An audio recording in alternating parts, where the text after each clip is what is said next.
it's a great honor to have a director of a national museum, Asian arts, to come to Detroit to commemorate, celebrate 120 years. It's 120 years since Charles Lang Freer entered into a contract to pledge to give his collection to the country. And Charles Lang Freer lived here in Detroit between 1880 and his death in 1919.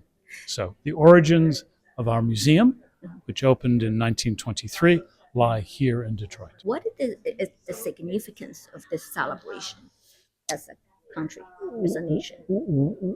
We've been really keen, really enthusiastic about marking America's 250th anniversary by traveling and by talking about our museum and the debts our museum owes. So we traveled to China, to Japan, to Korea.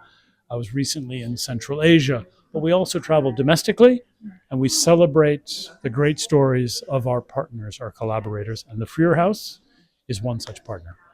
Thank you so much for coming all the way to support this commemoration. One last message to the community. I would encourage people to get involved, learn about the Freer House, learn about the history of Detroit in this really interesting, important moment in which the resources and energies and creative dynamism of New York were a really important part of American society and continue to be.